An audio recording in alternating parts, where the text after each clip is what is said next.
Hi, everyone. Thanks for listening. This is the Heretics Corner, the podcast where we speak with apostates from all faiths and discuss issues that apostates have leaving faiths. I'm Obaid Omer, speaking to you from my igloo in northern Canada. And with me, coming back from their search for the man called Max, are Nulli. Hey, guys. And Deen. Hey. And with us today, we have a special guest, Sabeena. She's an ex-Muslim from Australia. And so why don't you tell us a little bit about yourself, Sabeena? Well, I'm originally from Karachi, Pakistan. I've only been in Australia now since 2015. Left Islam when I was not too long ago, actually, when I was 21. So it's only been roughly a year and a half. I've traveled across the globe. My parents' jobs posted me in different places. I've lived in Sri Lanka, Singapore, the US, and now Australia. Sorry. No, it's fine. Just a quick question. Were you raised in a Sunni family or Shia family? I was raised in a Sunni family. I wouldn't say that they were heavily bent conservatives who would force me into practicing the religion. Inherently, they would use emotional manipulation more than they would use physical threat. Than that you should really believe in a God, or else you're gonna die in the afterlife. You're disrespecting our family by not believing in a God and showing your disbelief out in the public. Inherently, coming from a Pakistani home, I think one of the main things that you often notice is the fact that it's more about respect and what other people think about you than your actual day-to-day occurrences in your own home. Yeah. Okay. Well, that's my background as well. My mom grew up in Karachi. My dad grew up in India. So that was one of the things my parents said to me when I came out to them was, they were more concerned about what their standing in the community would be than anything else. Yeah. I mean, it's pretty much the same for me. But my dad would threaten me, say that he would out me to the community and everyone would reject me, and that's what I should be considering, because that's what's important, right? So what actually started you down the path of apostasy, Sabeena? Meaning, what made me leave Islam? I can't reduce it to a single experience or a day in my life. But I did begin questioning my faith from a very early age, mainly due to health issues because I actually suffered from epilepsy. And obviously, the family's main response was to pray to God to fix it. And it's just my initial response, even being as young as 10, 11 years old, was the fact that if God is the one to cure it, is he not inherently the one to give it to me as well? And obviously, my family did not have a response for me. One of them claimed that, no, Satan is the one that gave it to you. And my immediate response to that was, isn't it God that allows Satan to even act? Like, Satan cannot do anything until God allows it. And obviously, they had their own. I had my repercussions for doing this. It's because they were just ridiculing me for even questioning God's plan. It kind of paved the pathway for me to question God's that question the irrationalities of the concept. I would actually say that science had little to do with why I left Islam. It was largely because I implanted rational thought and logic into religious beliefs and practices, which is why I feel I'm an atheist today instead of having converted to another religion. Yeah. So for you, it was more of like a gradual journey rather than like the instant moment of, oh, shit. Yes, I would say it's just roughly took at least 6 years, if not more, for me to openly accept the fact that I'm an atheist. Meaning I did heavily want to believe in a God, because obviously on first glance, the concept of a God sounds extremely appealing. Like a being who cares for you infinitely, constantly is looking out for you with his plan, and is always willing to forgive you. However, when this God begins to dictate your everyday life and occurrences, threatening harsh punishments if you disobey him and commit these supposed sinful acts that go against the morals that he is assumed to have prescribed, then suddenly the ideology of this God shifts from this caring and merciful being to a narcissistic dictator who is attempting to control you via fear and emotional manipulation. Because obviously, if you don't adhere to his requirements, you're going to be severely punished. Yeah, that's true. I'm sorry, Dean, I interrupted you when you were about to ask a question. I was just gonna ask, how old were you around the time when you started to have these doubts? Because you probably mentioned it, but I missed it. Meaning, my initial doubts were obviously at a much younger age, as young as I would say 11, 12, when obviously I was gaining these responses towards my illness. However, I did want to believe in a God. So, regardless of these doubts, I did push them aside. I still did believe. I was exposed to the classic argument. So many people believe in a God. Don't you think that says something? And who do you think has created you in this world?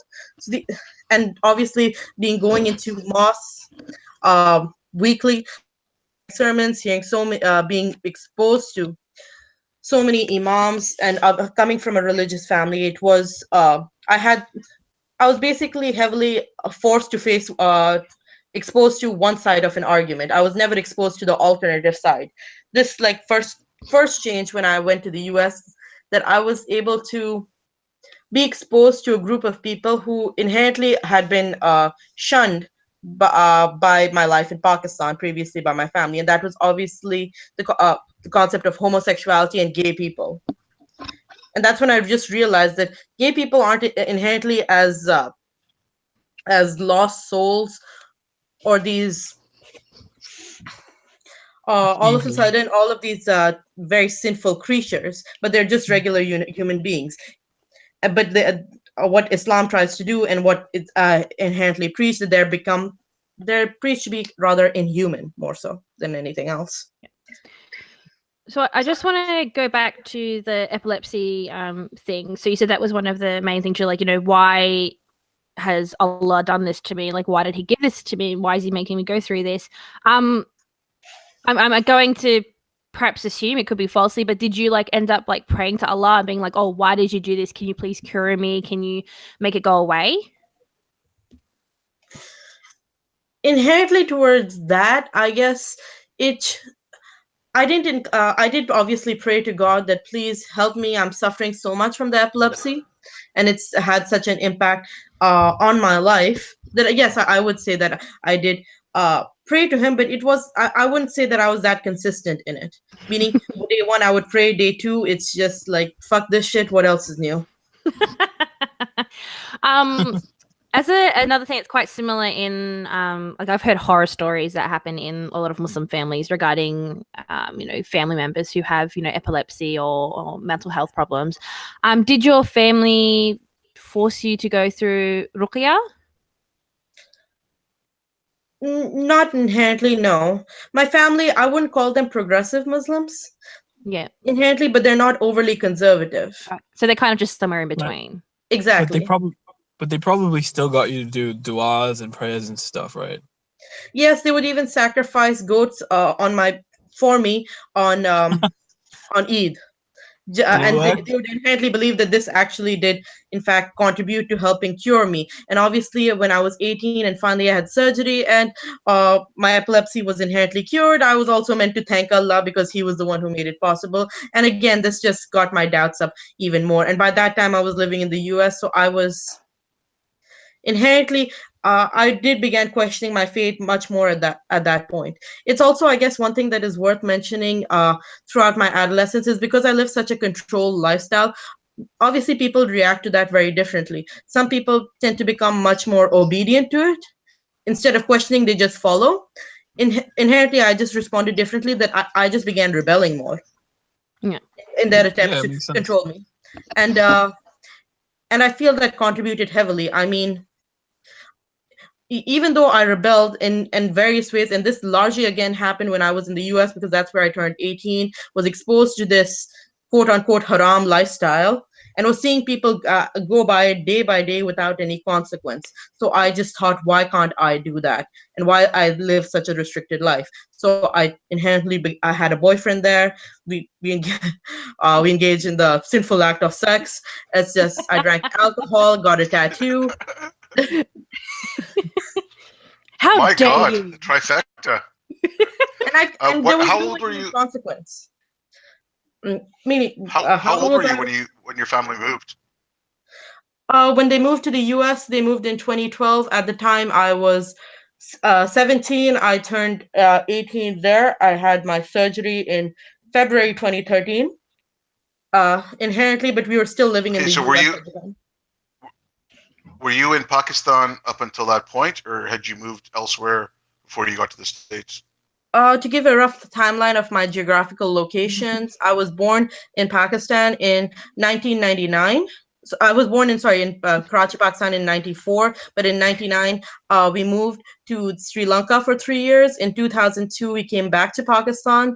2005 we went to Singapore, came back in 2007, and then from there we went again from Karachi to the US in 2012, and I came back to Pakistan middle of 2014 for a few months before heading out to Australia in February 2015, and I've been in Australia since. So you've moved Did you around. notice,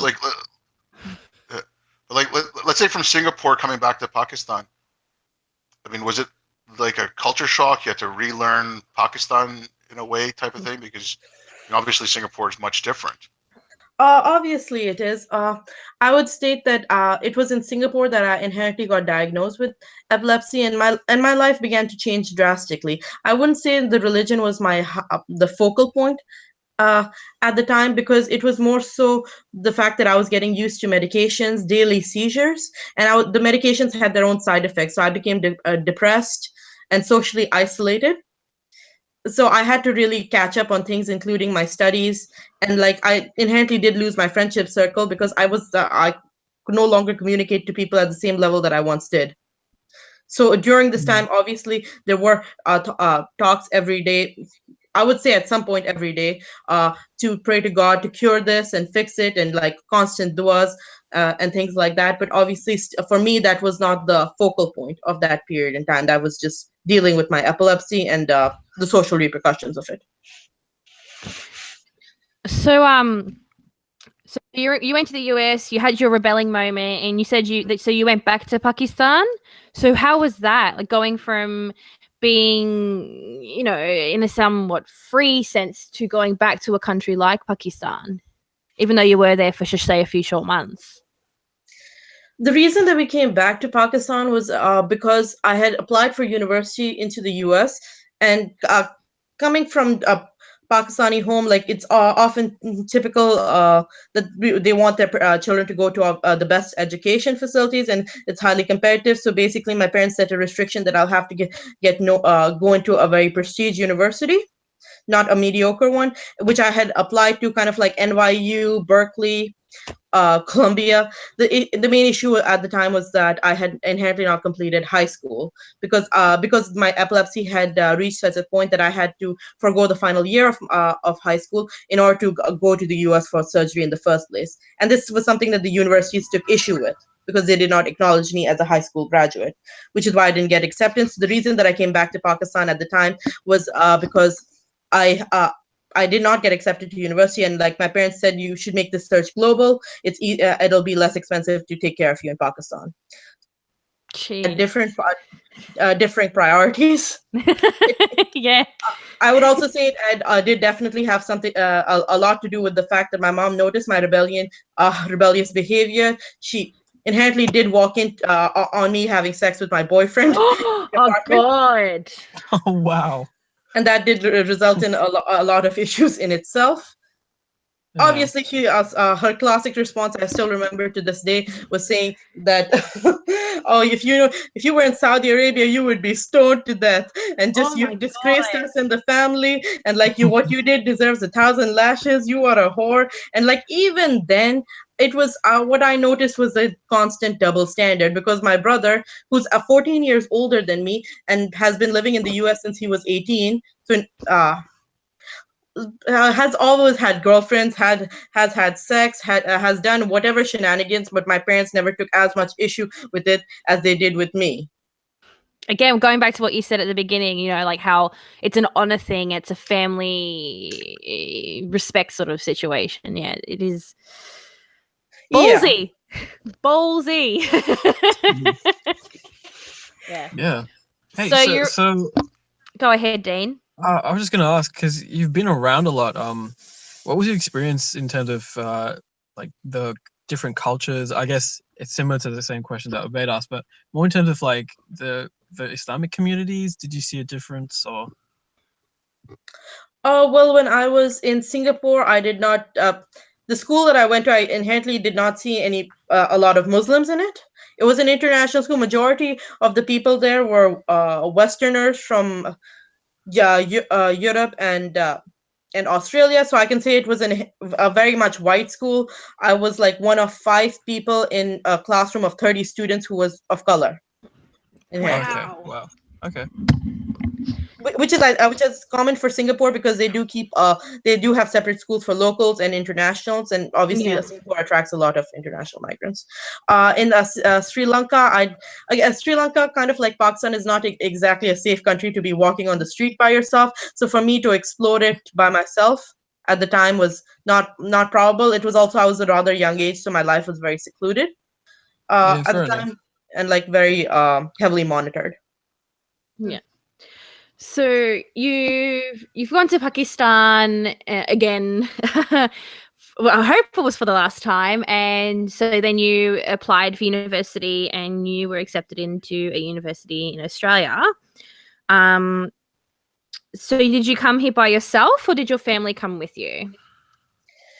My family did drop me off in February 2015, stayed for about 10 days and then left. And then I was inherently here all by myself.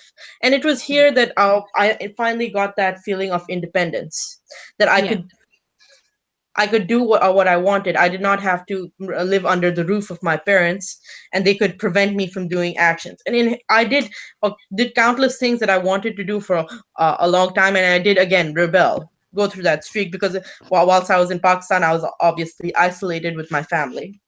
Yeah. So when I did all of that, in spite of doing all those things and all those rebellious things, I did hold a belief in a God at the time, that I did believe that God existed. But that didn't inherently mean that I agreed with Islam or the Quran. Because one thing that I would say happened when I came back to Pakistan in middle of 2014 was that I began researching the religion more. Because finally I didn't have other external issues in my life to deal with, like the epilepsy or health related things, but I had a lot of free time obviously in my hands. And this is where I began noticing a lot of discrepancies and like really questioning whether Islam is truly the religion for me to follow. When I looked into things like obviously reasoning is given in the Quran for various occurrences, like why premarital sex is punishable by lashes. Even at that time I didn't think this was a proportional punishment. I kept asking, why are women's inheritance laws and legal standings different from men's, and the concept of woman being a dependent being, I never agreed with that. And these questions I kept asking my mother, and among the another main question that I asked her was obviously from my experiences in the US, is that why is homosexuality frowned upon and is so much such a negative trait in Islam, and she obviously didn't have answers for me or answers that I wanted. She ended up taking me to a female Islamic scholar, and and the responses that she gave, I will obviously remember them probably for the rest of my life. I asked her, why are women's rights less than male rights in Islam? And her response was, if you think Islam treats women badly, let me tell you about Hinduism. Oh God. Just when you came out to your folks, like because of all your transgressions in the past, did they know something was up, or was that like a complete surprise to them? When I was asking them about these discrepancies, they thought that I was an inquisitive mind, that I wanted to learn more. I'm pretty sure my family was of the impression that I wanted to learn more because I wanted to be a devout Muslim. They could clearly see, and especially my mother, when I was questioning the faith so much, that she was obviously worried that I would leave it. And I'm doubting it. So which is why she took me to that scholar who didn't inherently help, but like she made my doubts actually expand even more, especially with such a response. My father, inherently, what's with my father is that he's a big time conspiracy theorist. So I'm sure you've heard a lot of the conspiracies about all of these terror attacks.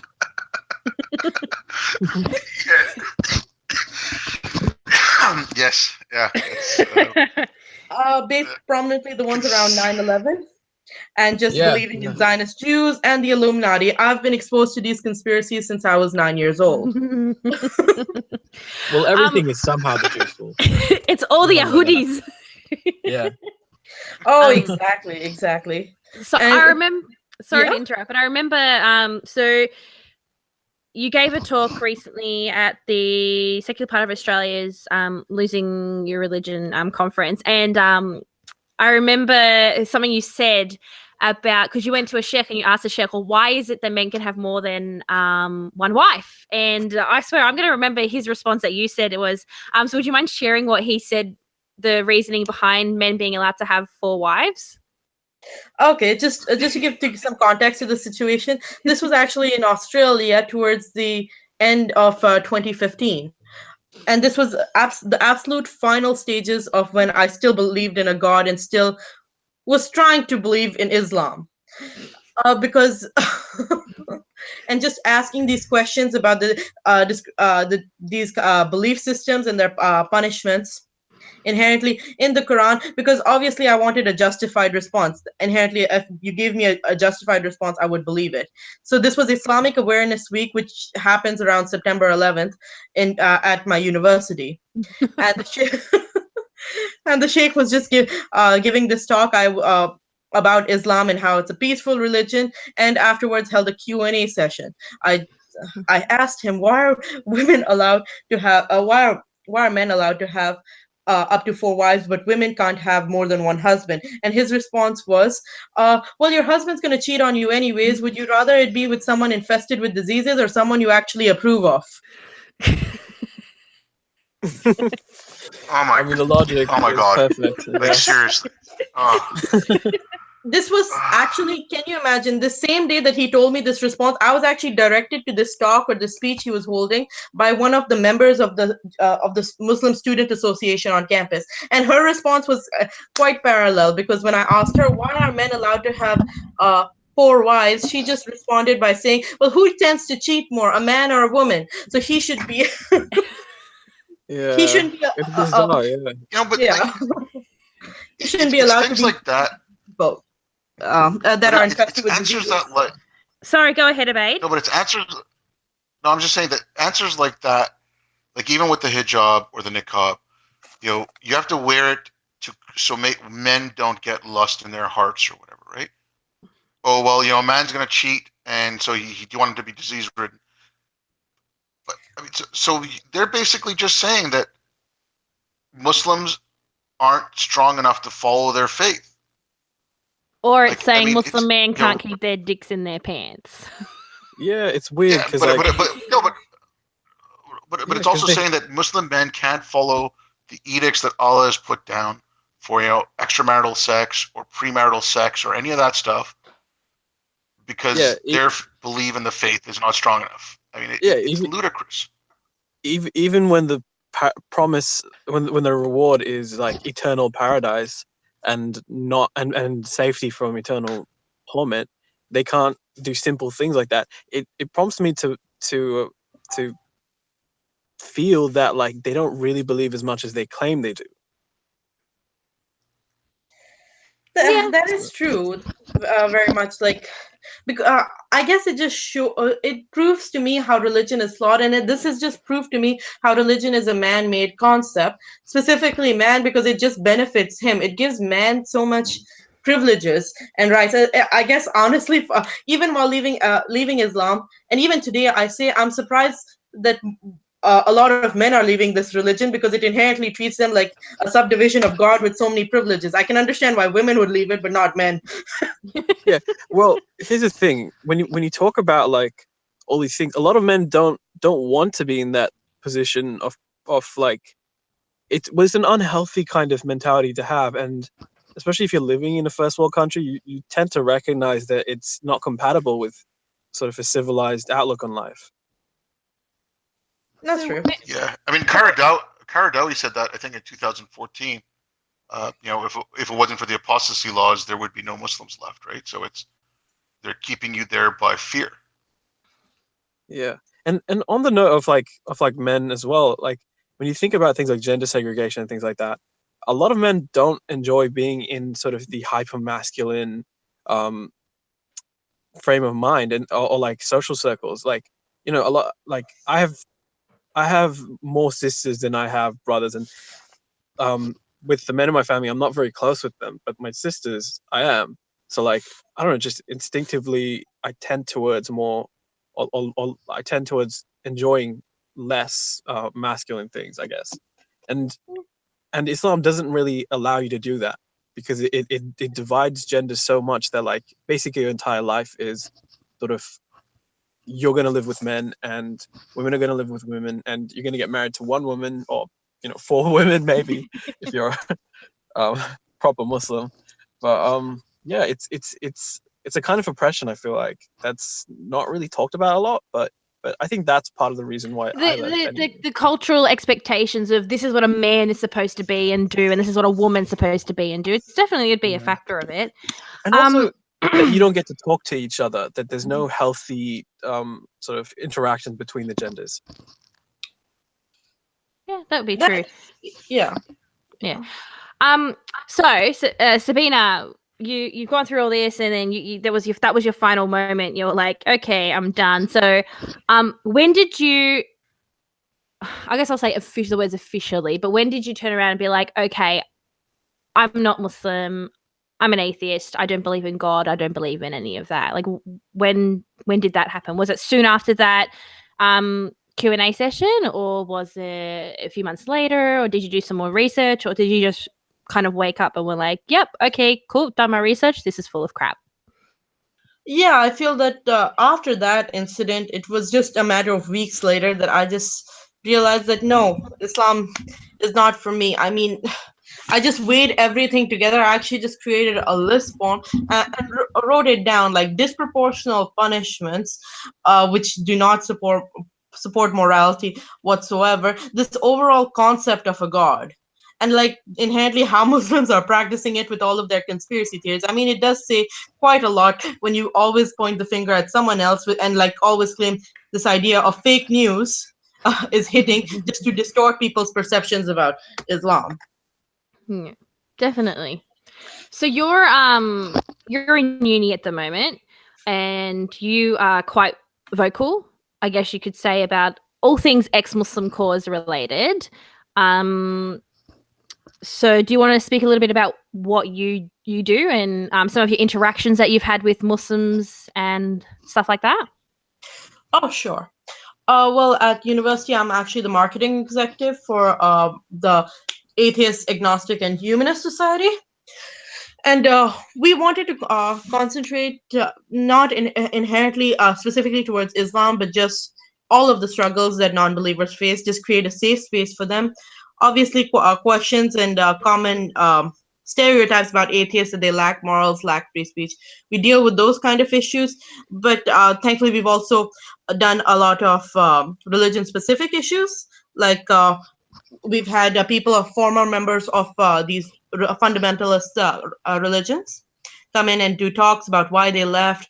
We're currently arranging panels also with the Catholic Societies, Muslim Student Association, discussing the concept of criticizing religion, like is it more socially acceptable to critique one religion over another? Okay. And I guess throughout all of these experiences, I and my interaction, particularly with Catholics, is the fact that, like, because before I never considered converting to Christianity, supposedly, because obviously the concept, the rationality of Christianity ended with claiming that Jesus is God's son, or virgin birth occurred more so. Yeah. Just out of curiosity, like, yes. Obaid, go ahead. Sorry. Oh, I was saying that just my experiences while promoting these events, and when Christians would come up to my stall or the Catholic Society would ask me questions, is that their approach towards handling a non-believer is very different than a Muslim's approach, as far as I've noticed, at least the Muslims that I've interacted with. Like Catholics, they are inherently open to hearing your perspective and asking you why you believe what you believe, or your lack of disbelief. What is it because of? They ask you questions, are willing to hear your perspective. and perhaps like catch you in a lie or catch you in an inconsistency, which is a much more respectable way to approach this kind of issue, as opposed to what Muslims do is the fact that they inherently, I've noticed, they become defensive. They feel personally attacked. Exactly. I was just wondering, like with all the work you're doing at the university, with different faiths that you're dealing with, do you see like a lot of similar themes running through stories people say, or is it kind of, Muslims have this issue, Jews have this issue, Catholics that have that issue, or do you see like a lot of similar themes running through them? Inherently, what I do see is that obviously the Abrahamic religions, the type of events that they hold are very similar, just discussing concepts of faith and the worldwide views towards them, but they don't have any unity in between them. They even attempted to do a joint event just discussing perceptions of the afterlife, and one of the members of the Catholic Society himself said that it became very argumentative. So it's the fact that even with their similarities, inherently there's like no unison. And that can be said for within Islam as well. I was speaking more with like the Humanist Society, like when you're working with people like apostates from different faiths. Like if you run across like ex-Jehovah Witness or ex-Mormons and that sort of and ex-Muslims as well. Let's see. In this society, I would say that first of all, we haven't had a lot of people from fundamentalist Christianity faiths come in, like ex-Jehovah's Witness or ex-Mormon. We do have an ex-Catholic, though, who had a rather strict Catholic upbringing. And he does hold his perceptions against religion, but he's still a very liberal-minded human being. And I feel he's still a bit sympathetic towards Muslims and Islam being overly critiqued. And that does impact it. The fact is that one thing that we do try to promote in this society is that inherently the only thing that joins us together is our lack of disbelief. So we want to acknowledge the diversity among atheists. Like obviously when you go to various religious groups, whether Catholics, Muslims, Buddhists, the fact is that their morals and values tend to align with yours because it comes under the same principles. But with atheists, it's very free on any kind of spectrum. We have the liberal atheist, the conservative atheist, and things like that. It's difficult. It is often difficult to find that atheists, the kind of religions that we've left, have some of them do have similarities. I won't say all of them because we do have also a lot of ex-Hindus, and inherently a lot of the beliefs and practices don't align with the Abrahamic religion. There are also people who have been brought up from atheist households. So it is a very broad range of spectrum, and there's not always, I would say, unison in when opinions are formulated about various topics. Could you because of obviously you said that you've had interactions with Christians and Muslims coming up to you when you have these stalls, could you be able to give us some examples of your interactions with Muslims? Okay, especially once they find out that you're particularly an ex-Muslim. Well, one of them, I just have a very recent interaction with one just a couple of days ago. It was because we were promoting our society's event for the following day, which was just an unpopular opinion. So we're encouraging people on the university's walkway to just give us their unpopular opinions, and obviously and promoting our society as well. And this Muslim girl actually just came up towards me, and she recognized me from a previous course, and inherently just began lecturing me on what inherently I'm assuming now is her unpopular opinion, but she didn't even clarify this at the time, just saying that she believes that anyone who leaves Islam is because of their own negative experiences, and that because they confuse culture with religion. And she just looked at me saying, oh yeah, I know that you're also from Pakistan. I'm also from Pakistan. It's I know it's a very difficult life over there. Just don't confuse that life with Islam. So basically she was trying to make a general statement about me, about anyone who leaves Islam, that she just has inherently categorized them. And what I do realize right now is the fact that she's doing exactly what a lot of right-wing people do, right-wing white people just do towards Muslims, that categorize them so specifically that each of them have the same kind of belief systems or interpretations of the Quran and practice the same way, which is inherently very paradoxical and hypocritical on her part. When she asked me to point out a discrepancy or something I didn't agree with in the Quran, I said, pointed out to the wife beating verse, and she actually cut me while I was trying to explain and saying that, first of all, she contradicted herself. She wanted me to give her an example and then inherently said that, why the hell are you nit and cherry picking certain verses? And then after that, she just said, "Yeah, oh, you're taking it out of context. First of all, it says to speak to your spouse. Now, if you can't speak to your dead-end relationship to begin with, so you should leave right there. And if you do resort to beating, I mean, it's with a haystack, so it can't be that severe." And I'm just like that, and I'm just about to tell her that I was literally about to tell her that you're still trying to justify beating in any form. And if you have to resort to your relationship with a spouse, resort to violence in your relationship with your spouse, that is very wrong. But she stopped me in the middle of the sentence and saying, "Oh yeah, and if you're an ex-Muslim and an atheist, they're supposed to be against all religions. Why the hell are you specifically talking about Islam?" And this again was contradictions to what she said, because she came at the stall talking about Islam. That's ridiculous. Yeah. It's kind of pathetic, really. Sorry, Obaid. Just a quick question. Like, when you told your folks, like, I know you're in university and stuff, did they hold, okay, we're going to cut off your finances? Like, did they try to blackmail you that way, or did they do anything along those lines? Or, like, what was their reaction when you told them? The closest my parents have ever been to disowning me was when my mom caught me in bed with that guy, with my boyfriend at the time. Honestly, the fact that you weren't like disowned is like shocking to me. Like, what happened? Did she like just like walk in and then she was like walk straight out, or did she absolutely go hysterical right then and there? And she basically told my boyfriend at the time, you can call him John. That's a fake name, but she basically asked John, again, give me your details, as in your name, your date of birth, and your driver's license contact information, just so that we can, in case if I ever see you again, I can report you to the police. What? For trespassing on my property. She was referring to the apartment, not me.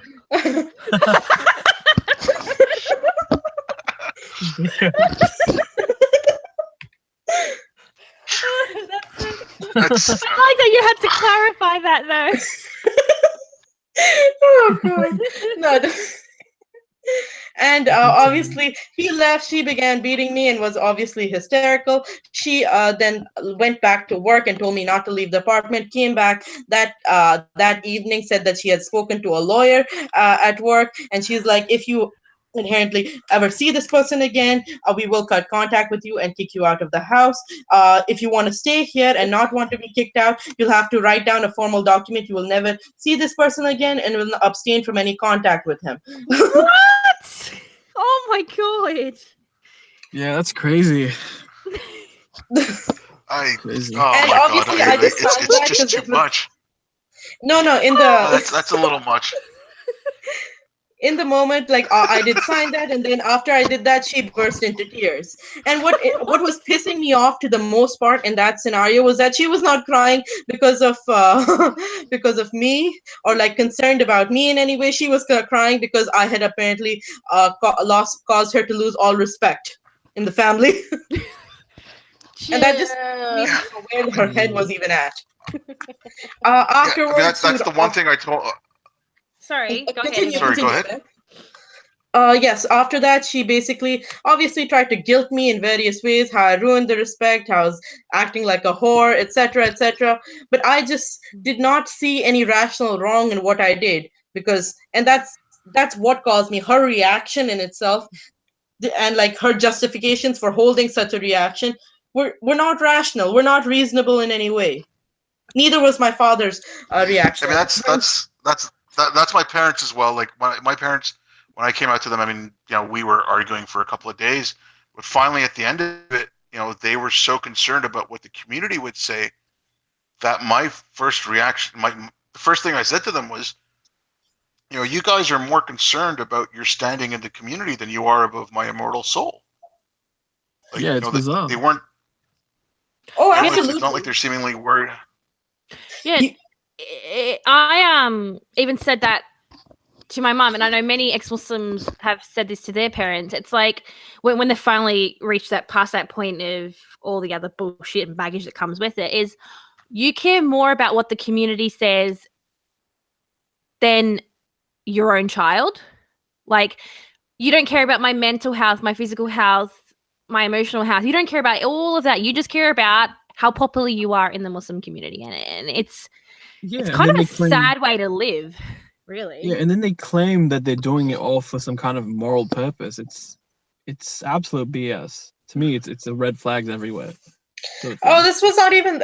This wasn't the end of it. I mean, last year after I did that SBS Viceland documentary, which obviously didn't turn out the way that we wanted it to, because of the ultimate kind of message it was delivering, but I still was proud of being a part of it. So I did post it on my Facebook page, and I do have family on Facebook, and I really didn't give a fuck what their response was. But some of them inherently shared the link with my mother. She contacted me the next day, and she was like, "Oh, why the hell did you share your abusive stories? Now the whole family's talking about it. You've made me lose respect once more."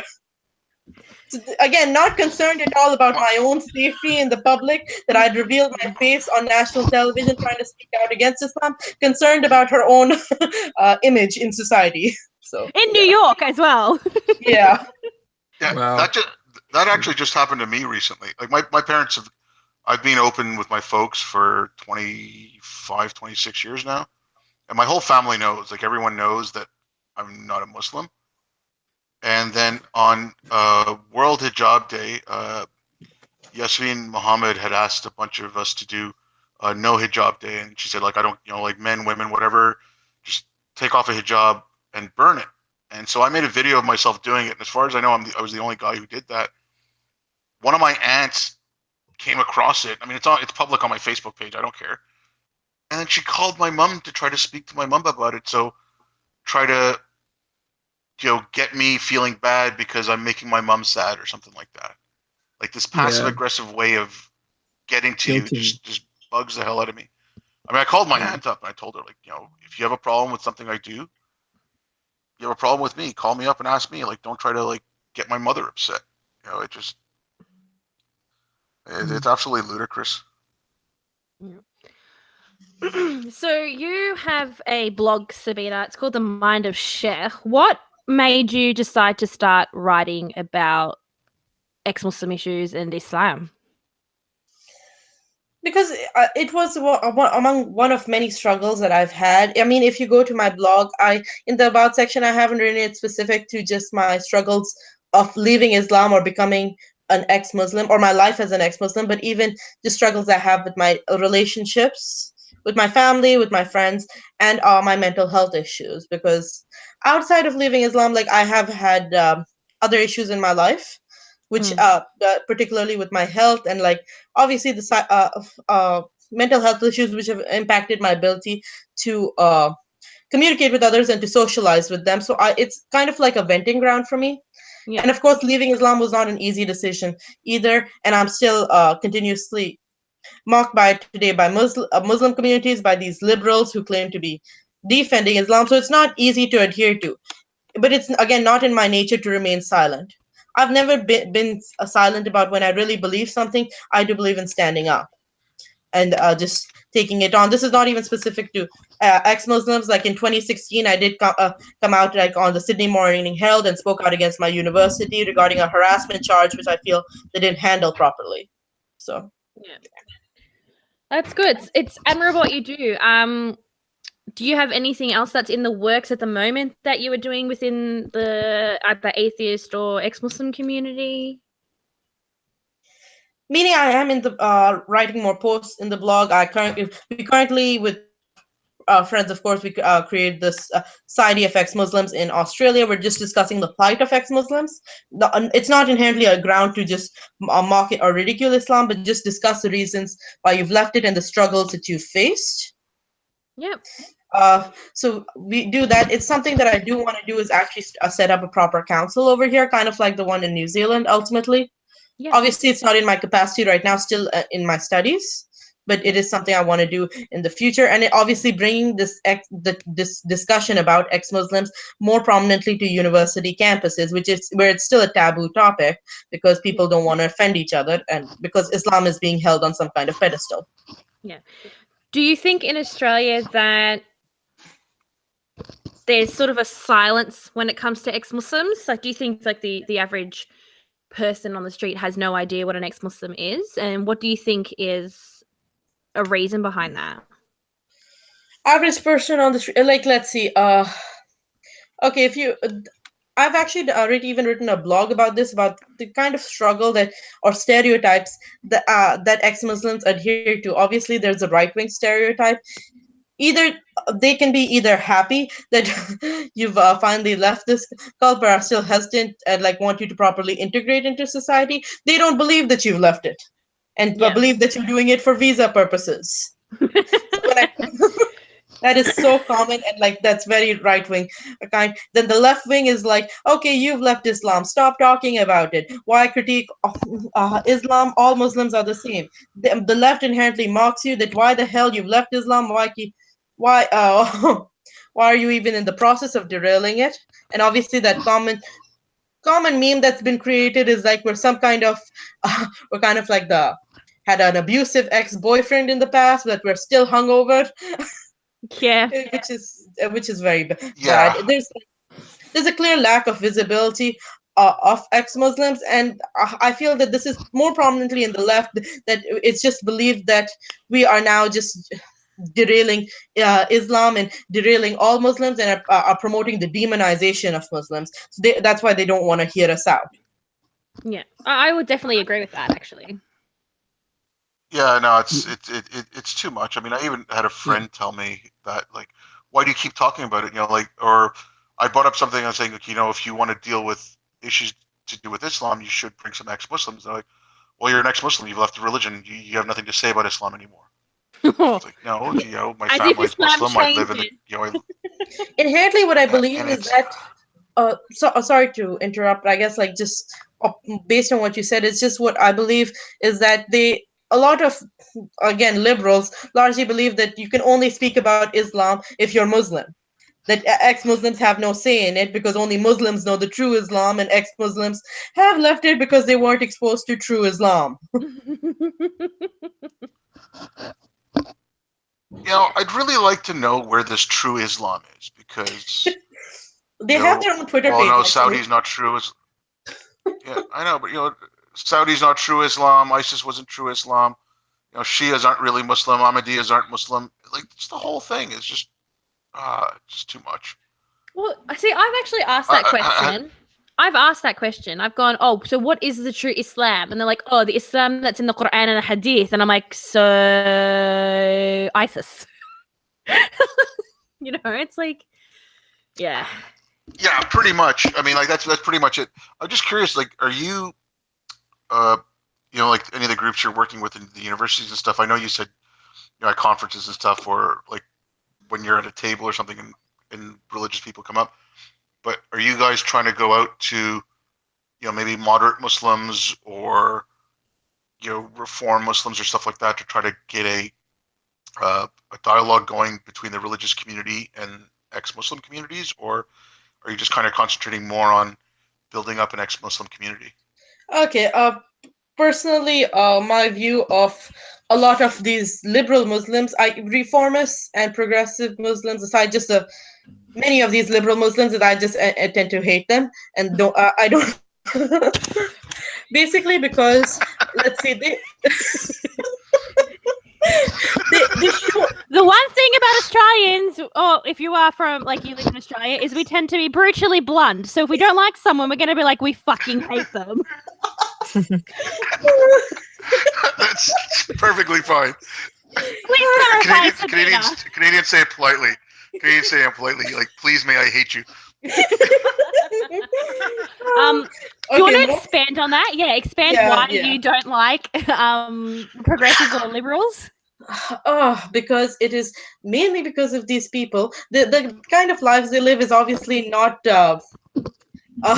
consistent with the Islamic beliefs and practices. Like, how many? I would love to ask, how many Muslims do you know who, or people who identify as Muslim, who drink alcohol, have premarital sex, are supportive of gay marriage and gay rights, so on and so forth. But then they come back, no, I'm Muslim because I don't eat pork, and like. Yeah, it's like that's not what Islam is. Like, and they don't pray Yeah, five but I times mean, a like, day either. And like Alex, and the fact is that. Sorry, continue. yeah. Sorry, I was just gonna say something. I didn't mean to interrupt you, but like that thing there, like, okay, well, they drink alcohol and they do this and they do that. They're not really Muslim.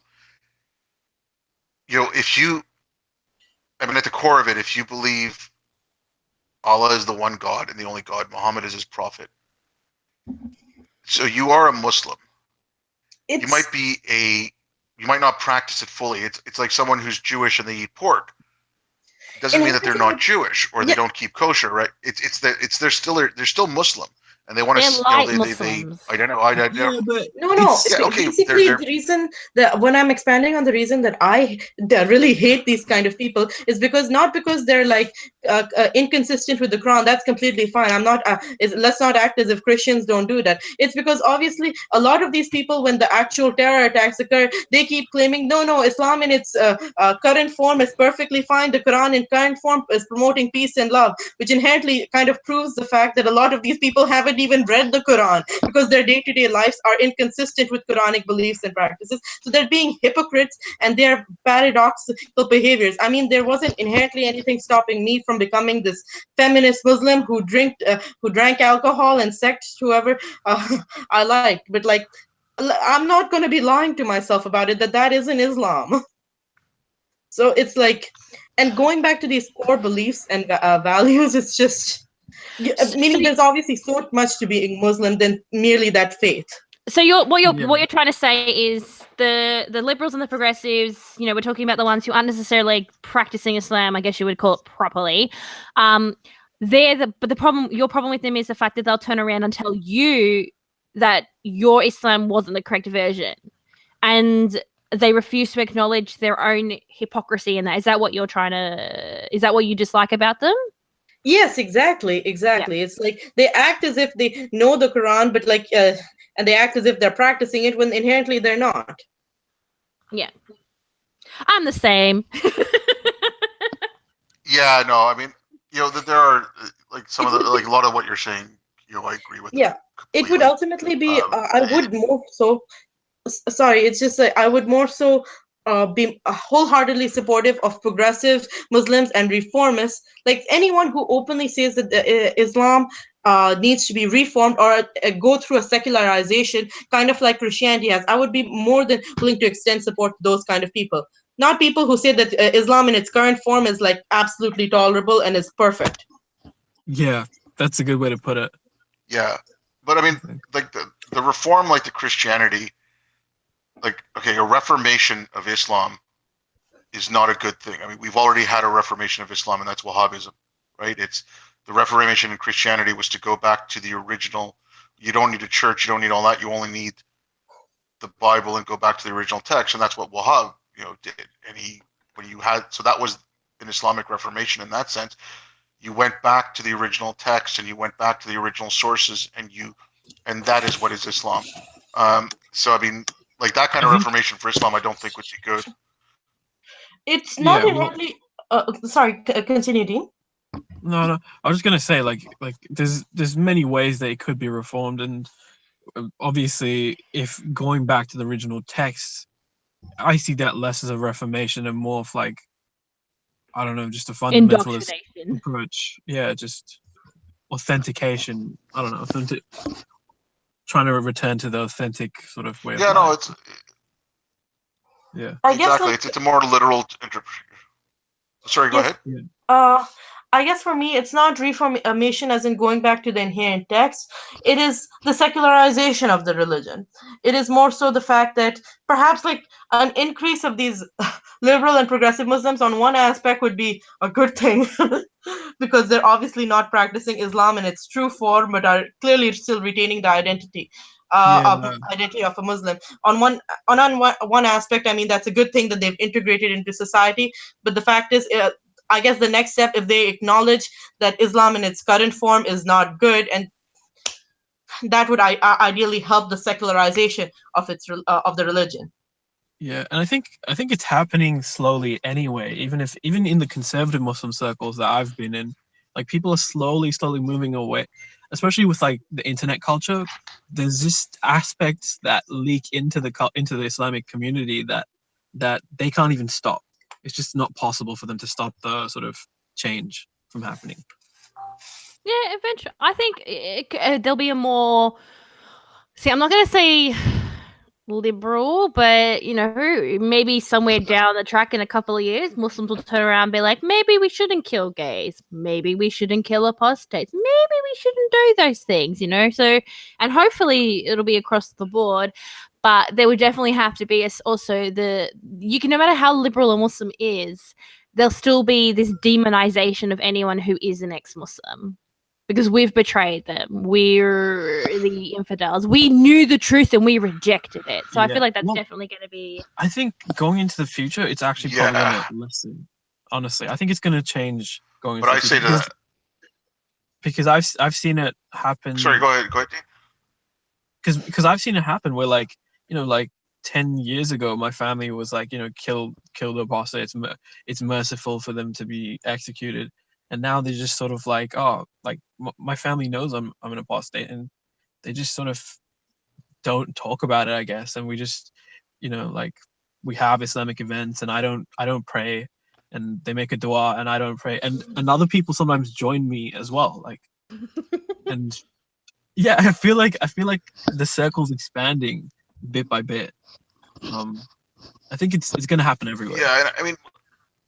No, but like Nulli, what you're saying about the truth and all that. I mean, like what I tell them when someone brings you that is like, you know what? I look for the truth. I was given your truth.